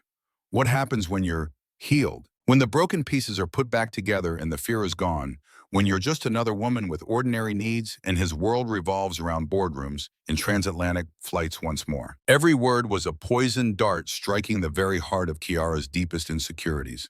"You have no idea what you're talking about." Unfazed, Marlo produced her phone. With a few deliberate swipes, she turned the screen to face Kiara. "These are draft articles from the tabloids. They go to print in 3 days unless Connor's publicity team can manage to bury them." Kiara's eyes scanned the venomous headlines. "Billionaire's new charity case. Is she a survivor or a schemer?" Another screamed, "Connor Walton's damaged goods insiders fear for his empire." "The board is concerned." "These can't be real," Kiara breathed. but the layouts were horrifyingly plausible. "Oh, they're very real," Marlowe said, her voice a soft poison. "Investors are getting skittish. The board is demanding answers. Connor's entire reputation is being called into question, and it is starting to hurt the bottom line. He'll never tell you any of this himself. He's too noble, too wrapped up in his role as your white knight. So I'm telling you, because someone has to." Kiara's world began to spin off its axis. Marlowe leaned closer, her voice sinking to a venomous, intimate whisper. "If you genuinely care for him, if you love him at all, you will walk away before you burn everything he's worked for to the ground. He's too decent to say it, so I'm saying it for him. How much will it cost to send you back to America? Just name your price." The words struck Kiara with the force of a physical blow. "You think this is about money? I think this is about you feeling safe and cherished and saved. But Connor deserves more than a project. He needs a partner, an equal who can stand with him in the spotlight, not a secret he has to shield from the world. So here's my offer, a clean break. Enough money for a new life a world away from London. In return, Connor gets to salvage the empire he poured his soul into building." Kiara shot to her feet, a war of fury and devastation raging inside her. "Get out." "Think it over," Marlowe said, rising with an infuriating elegance. "Think about what he truly needs, not just what you want." After the door clicked shut behind Marlowe, Kiara stood alone in the center of Connor's immaculate, sterile penthouse, feeling the foundations of her world disintegrate. Whether the articles were real or fabricated, they were a mirror reflecting her most profound fears back at her. She was broken. She was a liability to his name, and Marlowe's words echoed in her mind 7 years, a witness to countless other women who had come and gone. What if Marlowe was right? What if this incredible intensity was just a familiar script he played out time and again, and she was simply too shattered to recognize it? She reached for her journal, the one filled with sketches of his face, and with a trembling hand she began to write. "Connor, you taught me to believe in second chances, and for these past few weeks I will be eternally grateful. But I refuse to be the anchor that drags down everything you've built. This isn't goodbye. This is me letting you go. Please don't come after me. You need someone who is already whole, someone who belongs in your life without breaking it. I'm so sorry that I can't be that person, Kay." After placing the note on his glass coffee table, she pulled on her coat, grabbed her bag, and walked out of that perfect penthouse for the last time. She found a seedy hotel in Camden, paid for 3 nights in cash, and powered down her phone, cutting herself off from the world. It was hours before Marlowe let herself into the silent apartment with her own access code. She discovered Kiara's note on the table, and as she read the looping script, a brief, unfamiliar pang of guilt pricked at her, but it vanished in an instant. She fed the handwritten goodbye to the fireplace flames, watching the paper curl to ash, and then put a freshly typed note in its place. The message was brutal. This was a mistake. Forget I existed. It was cold and detached, a voice Kiara would never use, but it was all she had to work with. When Connor finally got back, drained from the Manchester trip, but desperate to see Kiara, he found the typewritten note and the floor dropped out from beneath him. He just sat there in the sprawling silence of his home, clutching the piece of paper, as a profound devastation seeped into his very bones. The words felt alien, chillingly impersonal. But Kiara had vanished. Her phone went straight to voicemail. There wasn't a single clue as to where she'd gone. A call to Poet yielded nothing. He contacted his security detail, who could only confirm that Kiara had left under her own power that morning. There was no sign of a struggle, no indication of a threat. She had just walked away. The grief curdled into a cold, hard fury. Connor immediately brought up the security feeds for the penthouse, his eyes scanning the day's recordings. He watched Kiara lave her face a mask of utter heartbreak. Then he saw Marlowe enter. Marlowe, who was only supposed to use her work emergency access code. Marlowe, who had been inside his home for a full 97 minutes before Kiara finally walked out. Connor grabbed his keys and stormed out of the apartment. An hour later, he was standing in the doorway of Marlowe's office. She glanced up, a flicker of shock crossing her features before she could hide it. "Connor, what are you doing back? I thought your Manchester meetings ran late." He spoke in a dangerously low tone. "What did you say to her?" "To whom? Stop playing games with me, Marlowe. You were at my place this morning. You had a conversation with Kiara. And then she left me this." He slapped the typed note onto her desk. "Tell me what you said." For the first time, Marlowe's professional calm began to fracture. "I told her what she needed to hear. That you two are a disaster waiting to happen. that she will decimate your public image, that you are so much better than a damaged woman with a psycho ex-boyfriend. You had no damn right, Connor hissed, his voice trembling with rage. No right to get involved, and absolutely no right to speak for me. Someone had to protect you. Marlo shot back, rising to her feet.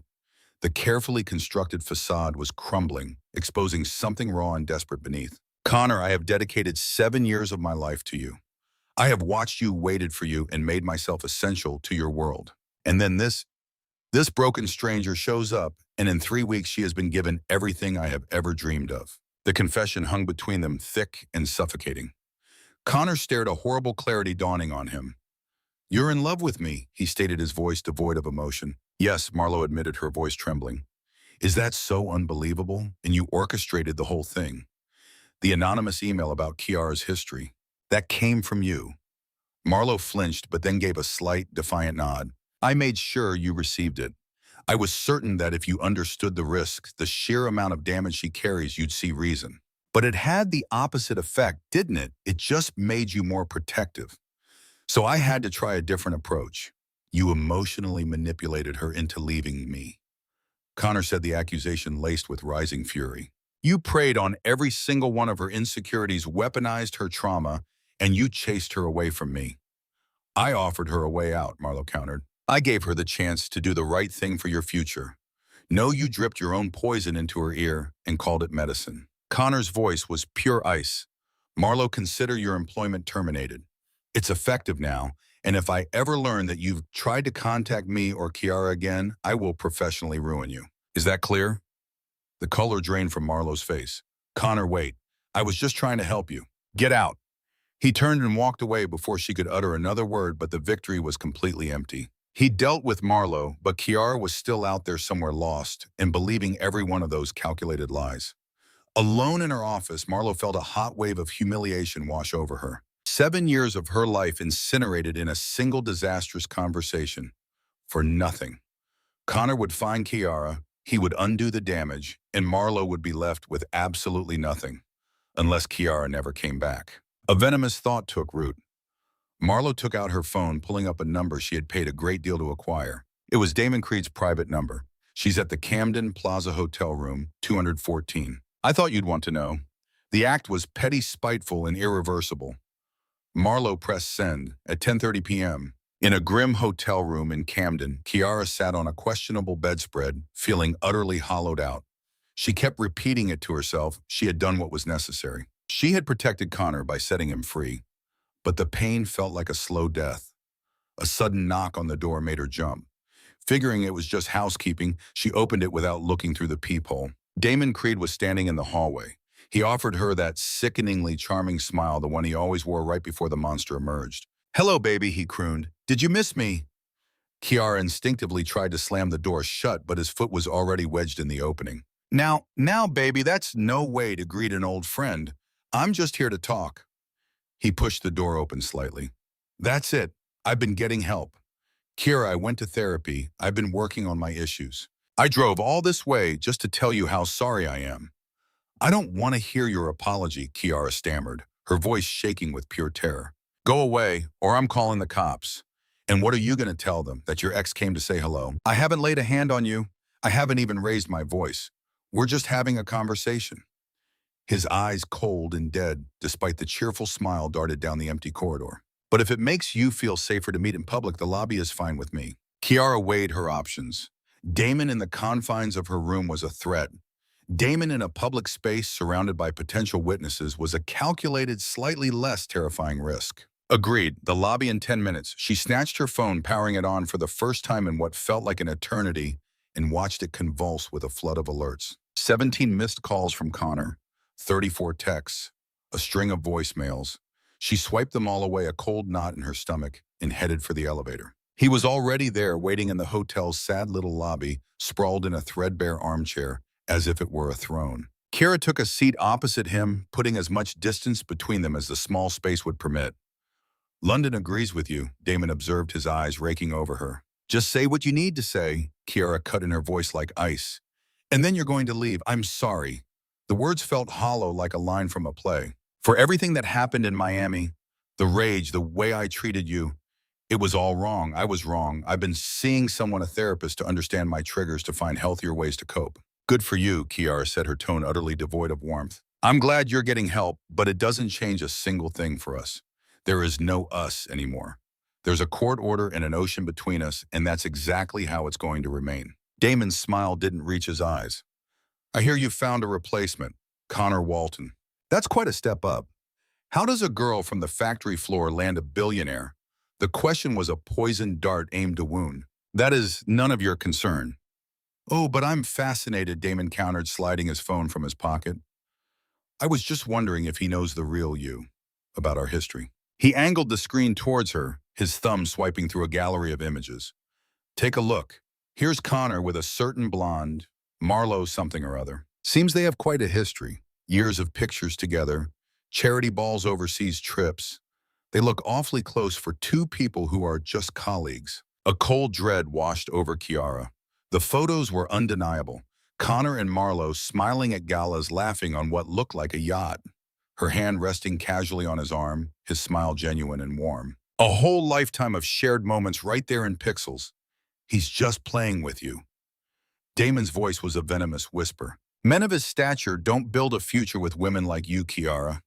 You're a diversion. You're a thrill. But women like her, he said, tapping Marlo's smiling face, that's the kind they marry. The kind that fits in their world. You have no idea what you're talking about, Kiara shot back. But the conviction in her voice was already crumbling, poisoned by doubt. Marlo's own words from earlier that day came rushing back. In that exact moment, the lobby doors flew open with a sudden crash. Connor Walton was there, his face a mask of frantic worry until his gaze found Kiara. And then his eyes shifted to Damon, saw the tears on Kiara's face, and his entire being hardened into something primal, protective, and incredibly dangerous. Kiara, he breathed, his voice slicing through the tense silence. Are you all right? Tell me he didn't hurt you. Her eyes locked with Connor's from across the drab room, and she felt something inside her shatter. He had come for her. Of course he had come for her. She managed a faint shake of her head. No. Connor's gaze snapped to Damon, a flicker of recognition quickly consumed by pure rage. Get your hand off of her. Kiara hadn't even realized Damon's hand was resting on her shoulder, a gesture that was both possessive and a silent threat. She flinched away, but his grip instantly tightened.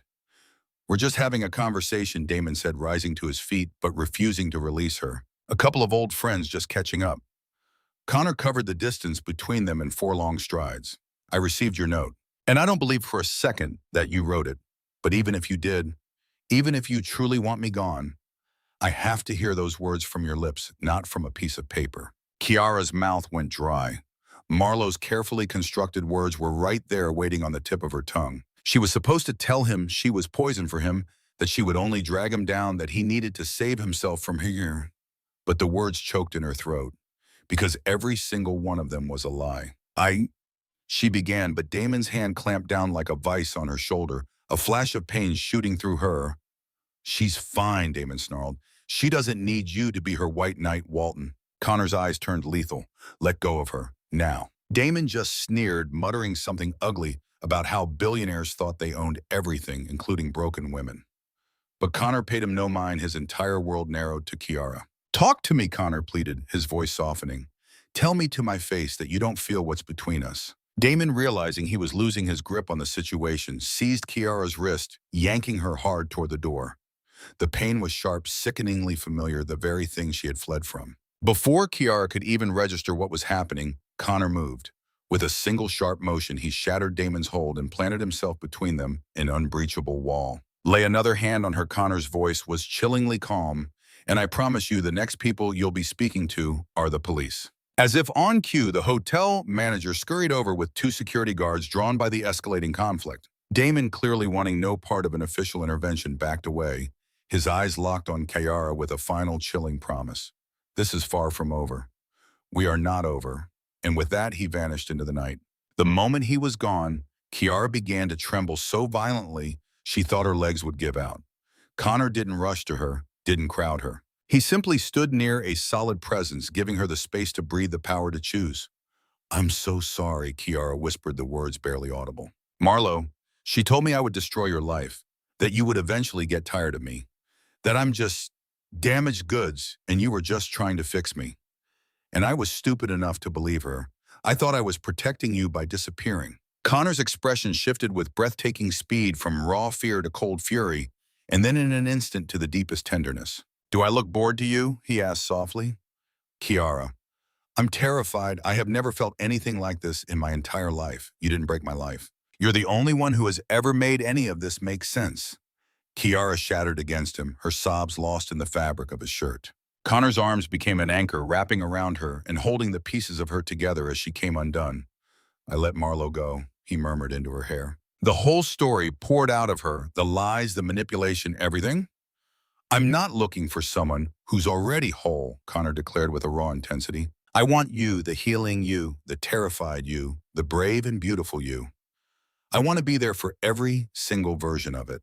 They stood there, two souls clinging to each other like a lifeline in the middle of that dingy hotel lobby, until her violent sobs faded into exhausted hiccups. Watching from her car, Marlo saw it all through the glass doors, the way Connor held Kiara like she was the center of his entire universe. She had masterminded the entire thing, the vicious email, the staged confrontation, even the tip-off to Damon, and every last bit of it had backfired in the most spectacular way. Kiara had won everything without even having to fight. Marlo started the car and pulled away, her 7-year dream quietly suffocating in the dark London night. Connor drove Kiara back to his penthouse. She was trembling with exhaustion, but she didn't pull away when his hand found hers in the car, or protest when his security team performed a second sweep of the building before letting them inside. The adrenaline that had been propping her up was fading fast, leaving her feeling hollowed out and dangerously fragile. Sit, Connor said, gently steering her toward the couch. I'm making tea. Then we're going to talk. A real conversation. No more secrets, no more half-truths, everything. Kiara just nodded, clutching a blanket around herself that still held the ghost of her scent from 2 nights ago, the last time she'd felt safe enough to fall asleep. She watched him as he moved through the kitchen with a quiet, powerful grace. This was the man who had acquired a whole company just to find her, who had just dismissed his most trusted colleague for hurting her, who had strode into a hotel lobby ready to burn it down for her. He returned bearing 2 mugs, setting them down on the coffee table as he sat beside her. He didn't touch her, but he was close enough that she could feel the heat rolling off him. How did you find me? Kiara's question was barely a whisper. Poet. She called my office this afternoon, absolutely beside herself with worry. Said you texted her the hotel's name yesterday when you were feeling scared. I was out the door before she even finished her sentence. Connor's jaw was a hard line. When I got back from Manchester and discovered your note, I knew something was fundamentally wrong. The words weren't yours. Then I checked the security cameras and saw Marlo had been here. What did she tell you? Kiara asked, her voice small. When I confronted her, Connor's face darkened. She confessed that she's been in love with me for 7 years, that she was behind the email about your past, and that she twisted your fears this morning to make you run. She was convinced she was saving me from you. His hand covered Kiara's, his fingers lacing through hers with fierce possession. She was wrong about every last thing. You aren't some disaster I need to be saved from, Kiara. You're the greatest thing that has ever happened to me. Kiara felt the hot sting of fresh tears spilling down her cheeks. She had fake tabloid articles printed. She confessed, the words tumbling out. She said your board was losing confidence, that investors were spooked. She made it seem like my very presence was going to ruin your reputation. My reputation is worthless if it means I don't have you, Connor countered, his voice sharp and absolute. And for the record, there are no tabloids and the board has no concerns. Marlo invented the entire narrative. Damon showed me pictures. Kiara went on, the memory a fresh wound.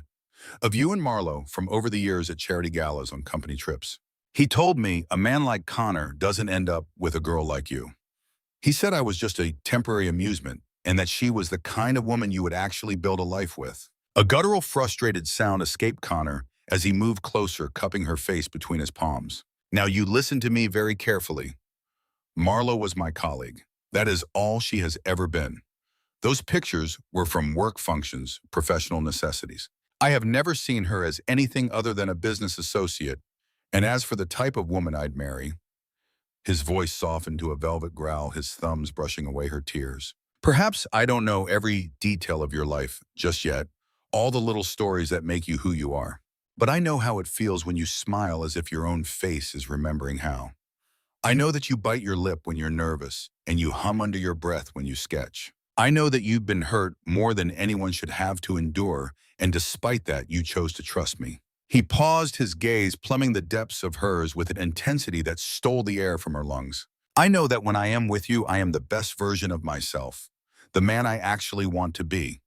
That's not just something, Kiara. That's everything." Kiara closed her eyes as another tear escaped. "How do you always know the exact thing to say?" she breathed. "Honestly, I have no idea." "The words just come," Connor said simply. She opened her eyes to find him looking at her as if she had personally hung the moon and stars in his sky. "I'm sorry I ran. I'm sorry I took her word over yours. Leaving isn't how you protect me, Kiara. Staying is how you protect us." Connor's voice was thick with emotion. "Promise me no more running. Whatever is coming, we meet it head on together." "I promise," Kiara whispered, and he sealed her vow with a kiss that was both soft and deep, a kiss that was filled with its own promises. When they finally parted, he pressed his forehead to hers. "There's something else.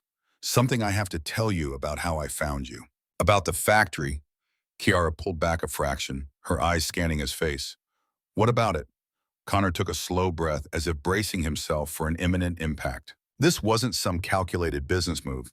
I acquired Harlow and Gray for one reason: you were there. The night we met, I hired a team of private investigators. Their only job was to pull every second of security footage from South Bank. They found a single grainy frame, but it was enough. You were wearing an employee badge.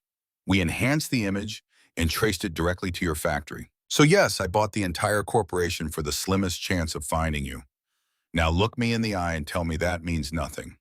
Kiara could only stare, the sheer weight of his confession rendering her speechless. "You bought an entire company?" "For me, yes, that is completely unhinged. The things we're driven to do for love." Connor murmured, the corner of his mouth lifting in a faint smile. "But I was out of options. I had tried everything else. And the thought of you, it was relentless. I couldn't accept you just vanishing. So I did something that sounds insane, because the alternative was a life where I never saw you again. And that was a reality I refused to accept."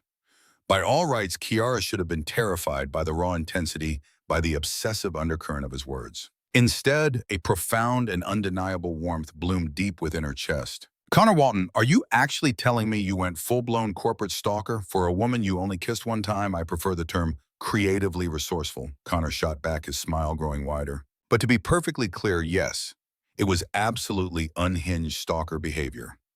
He watched her. "Are you horrified? I know I should be," Kiara admitted. "But the truth is, I'm just completely overwhelmed. No one has ever. Damon made me feel like I was an inconvenience, something he had to tolerate. And you bought a company." The playfulness in Connor's eyes vanished, replaced by a searing sincerity.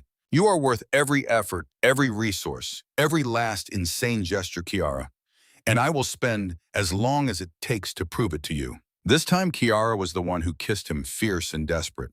Weeks of fear, of doubt, of a deep, aching loneliness poured from her into the press of her lips against his. Connor met her fire instantly, his hands diving into her hair, angling her head to grant him deeper access. In a split second, the kiss went from tender to ravenous.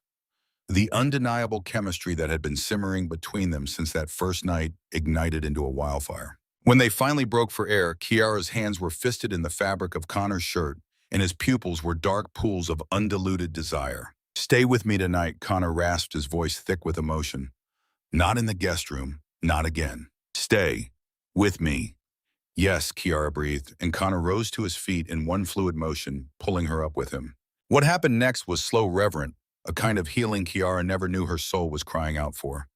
Connor touched her as if she were something sacred, his eyes asking for permission, with every new caress making her feel safe and cherished and profoundly wanted.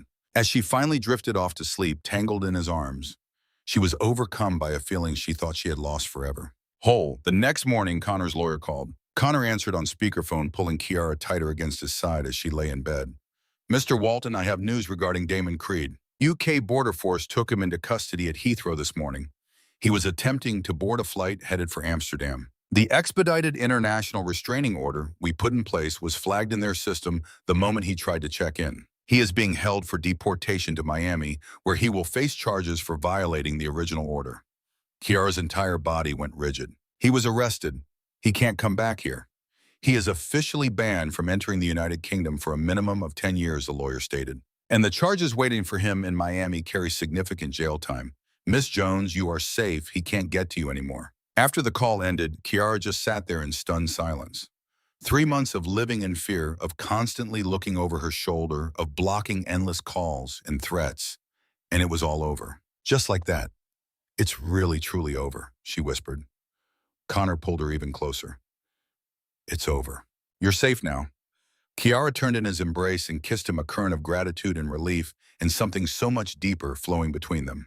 Thank you for protecting me, for believing in me, for not walking away. I told you, Connor murmured against her lips. I'm not going anywhere. The weeks that followed passed in a beautiful blur of healing and discovery. Kiara officially moved into Connor's penthouse. She went back to the factory only to find that Connor had already started implementing massive changes. Better wages, safer working conditions, and a newfound respect for the employees who had been overlooked for years. Poet teased her mercilessly about dating the boss, but her friend's eyes shone with genuine approval. On March 15th, Connor surprised Kiara with a dedicated studio space in Shoreditch. It was light-filled, perfect, and equipped with everything she could possibly need to start designing again. I can't accept this, Kiara protested, her voice choked with emotion. Completely overwhelmed by the rows of gleaming sewing machines, the endless bolts of fabric, and the perfect sketching table positioned by the large window. You can and you will, Connor said, his tone firm, but gentle. You have a rare talent, Kiara, a talent that was buried beneath layers of trauma and survival. But you are safe now, and it is time to let yourself dream again. That spring, Kiara designed her first collection. It consisted of 10 pieces that felt like a resurrection, like she was taking back the parts of herself she had thought were lost forever. Connor wore the suit she designed for him, a stunning charcoal gray, with subtle, intricate detailing to every single one of his important meetings. He would tell anyone who asked that his brilliant girlfriend was the designer, and the sheer pride in his voice made Kiara fall a little more in love with him each time she heard it. By summer, Kiara had landed her very first client besides Connor, a small chic boutique in Notting Hill that commissioned 3 exclusive pieces. By the time the leaves began to turn, her client list had swelled to 5, with a queue of others eagerly waiting their turn. I am so unbelievably proud of you, Connor murmured one October afternoon, finding her lost in her studio, a soft hum escaping her lips, the telltale sound of her creation in motion. Kiara glanced up from a new design and confessed, "None of this would be happening without you." Connor offered a gentle smile, correcting her. "You would have done it regardless. You were always going to find your way back to this. I was just lucky enough to be here when you did." On the 20th of December, Connor asked what she envisioned for New Year's Eve. Her answer was immediate, almost a whisper, "Take me back to South Bank." "I want to stand on the very spot we met," she said, "to begin the new year exactly where our story began." A tender, knowing smile touched Connor's lips. "I think I can make that happen." The 31st of December arrived with a biting chill under a crystal-clear sky as London buzzed with the energy of another year's end. Wrapped in heavy coats, Connor and Kiara made their way to South Bank, their hands woven tightly together as they joined the growing sea of people. The riverbank was already a tapestry of couples, friends, and travelers, all gathered in shared anticipation of the midnight hour. They found their place, the precise section of railing her hands had once gripped, where he had watched her for an entire hour battling his own nerves before daring to change both their lives. "Do you remember this time last year?" Connor's voice was a low rumble in her ear as he wrapped his arms around her from behind, resting his chin on her shoulder. "I was just over there trying to talk myself into going home." "I remember," Kiara breathed. "I saw you too, you know. Even an hour before the clock struck 12, I could feel your eyes on me. A part of me was terrified to turn, but another deeper part was hoping you'd close the distance between us." Spinning her in his arms, Connor's face was a mask of pure astonishment. "You knew," he breathed. "It wasn't knowing," Kiara corrected, her voice low. "It was a feeling, an undeniable pull, like gravity itself. That kiss you gave me, Connor. I wanted it just as desperately as you did. I was just too shattered back then to ever admit it. And now look at you," he whispered. "Look at everything you've built this year. The art, the business, the incredible strength you've found. You are absolutely extraordinary." Kiara felt the sting of tears, but for the first time in a long time, they were born of pure joy. "This year," she said, her voice thick with emotion, "you taught me to believe in destiny again, in second chances, in the impossible idea that the one person you need can find you when you've given up all hope. Every single day of this year has been the best day of my life because of you. Around them, the city's voice rose in a final countdown. 60, 59, 58. Connor reached inside his coat. 45, 44, 43. Then he was down on one knee. A collective gasp rippled through the people nearby. Phones emerged, turning to capture the sudden, intimate drama. But Kiara's world had narrowed to the man before her. 30, 29, 28. Connor revealed a small box, opening it to show a ring both simple and perfect. A solitary diamond glittered, catching the lamplight like a tiny captured star. 20, 19, 18. Kiara Jones. His voice cut through the surrounding chaos, steady and strong. You said I made this the best year of your life, but the truth is you've made every day of my life the best it has ever been. Will you marry me? 10, 9, 8. Tears were streaming down Kiara's face as she nodded frantically, pulling him to his feet. Yes, she cried. A million times yes. 5, 4, 3. Connor slid the perfect ring onto her finger. 2, 1. Happy New Year. The heavens erupted in a blinding flash of gold and silver. As the Thames reflected 1,000 brilliant explosions, Connor kissed her, the cheers of the crowd fading into a distant roar. And this time when they kissed amidst a crowd of strangers celebrating a new beginning, just as they had a year ago, he didn't vanish back into the night. This time they turned as one and walked into the new year together, hand in hand, toward a future they would build from the ground up. 6 months later, on a warm evening in June, Kiara stood in the wings of a fashion show held in the cavernous hull of a converted warehouse in East London. It was her debut collection, 25 pieces that represented months of relentless work. She was vibrating with a potent mix of terror and pure exhilaration. Then the music started. Models began to stride down the runway, each one a living embodiment of her designs, her fabrics, her vision brought to life. The audience was intimate but influential. Local fashion critics, boutique owners, and most notably a senior buyer from Selfridges, all watching with sharp, focused eyes. Seated in the front row, Connor Walton made no attempt to hide the immense pride on his face. His gaze followed every garment, but it always returned to the shadows backstage where he knew Kiara was holding her breath. As the final model completed her walk and the lights began to shift, the show's coordinator gave Kiara a gentle nudge toward the blinding lights of the runway. Go on, take your bow. With legs that felt like they might give way, Kiara stepped out, and the sound of applause crashed over her like a tidal wave. She scanned the audience, seeing faces filled with genuine appreciation for her craft, and felt a profound sense of rightness settle deep in her bones. This was the person she had always been destined to become. Then her eyes locked with Connor's in the front row. He was already on his feet, clapping with more force than anyone in the room, and as their gazes met across the space, he mouthed 3 perfect words. I love you. She mouthed them right back. To this man who had acquired a company just to find her, who had shielded her from her own ghosts, and who had given her the space and unwavering belief to dream again. Later, as the show concluded and guests began to mingle, Kiara found herself accepting congratulations. Her cheeks flushed and her smiles tinged with disbelief until Connor expertly navigated the crowd to find her. He guided her to a quieter corner, his hands coming up to frame her face. You were magnificent, he breathed. Watching you up there, seeing what you are capable of creating. Kiara, I have never been more proud of another soul in my entire life. Thank you, Kiara whispered, her voice choked with emotion. For all of it. For finding me when I was lost, for staying with me, for believing I could do this long before I ever did. I didn't do a thing, Connor replied softly. This was all you. Your vision, your tireless work, your incredible courage. I just had the privilege of having a front row seat. Kiara pulled him into a deep, searching kiss, completely oblivious to the world around them.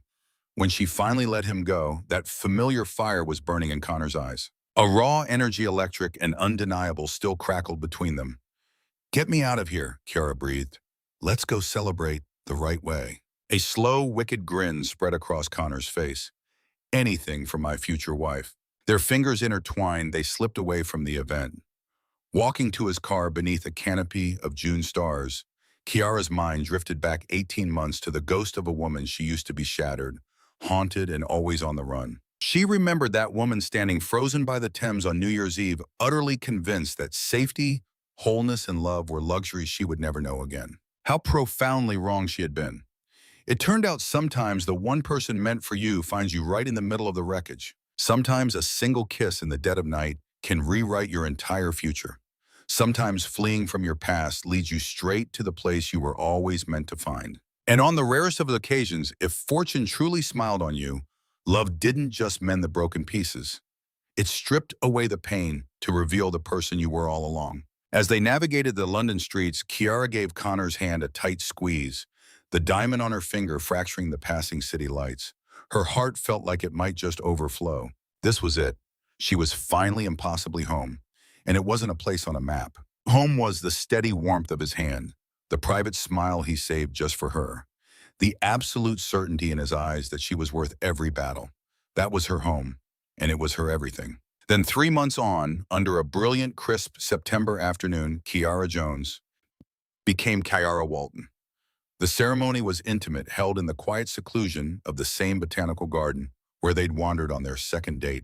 Poet was her maid of honor, and she wept beautifully through the entire thing. Connor's best man, a college buddy all the way from Boston, had to give him a gentle nudge when his voice broke during the vows. "I vow to spend the rest of my life earning the trust you've given me." Connor pledged, his gaze fixed on hers. "I vow to be your shield, your strength, and to love you through every victory and every shadow. And I vow that on the days you can't see your own strength, I will see it for you. And I vow that whatever this life throws at us, we will face it as one. Always." Kiara's own promises were simpler, yet they held just as much weight. "You showed me that even the most shattered things can be made whole again. You proved that sometimes you have to run to find where you belong, and that true love doesn't come with pain. You didn't just save me, you gave me back to myself. And I promise to spend every day of our lives showing you how precious that gift is. I love you, Connor Walton. Thank you for never stopping the search." And when they were pronounced husband and wife, Connor kissed her with the same fierce tenderness as that first night on the South Bank, as if she were the answer to a prayer he hadn't even known how to whisper. Their reception was a small, warm affair. It was surrounded only by the people who truly cherished them. There were no cameras, no grand spectacle, just pure, unadulterated joy. He had found the song a melody Kiara had once hummed absently while sketching, and as they swayed to it for their first dance, he leaned in and murmured, "Are you happy, Mrs. Walton?" "So impossibly, overwhelmingly happy," Kiara breathed back. And it was the truest thing she had ever said. The terrified girl who ran from Miami, who thought she was broken beyond repair, had stumbled across an ocean and into a midnight kiss with a man who would have torn down mountains to get back to her. She had finally found her way home, and it was more than she had ever dreamed. The end. It all started with a single defiant kiss, but it grew into a love that dismantled fear, broke the chains of manipulation, and became living proof that the right person can walk into your life at the precise moment you need them to. So I have to ask, what part of their journey stayed with you? Was it Connor's relentless determination to protect her? Or was it Kiara's path from being a shadow of herself back into the light? Or maybe it was the simple, profound healing that happens when someone finally sees you for who you truly are. I'm genuinely curious to read your thoughts in the comments. And while you're there, if there's a particular kind of story you'd like to see next, drop the idea below and I'll see what I can create. Until then, please take good care of yourselves. I'll see you in the next one, which might not be about love at all.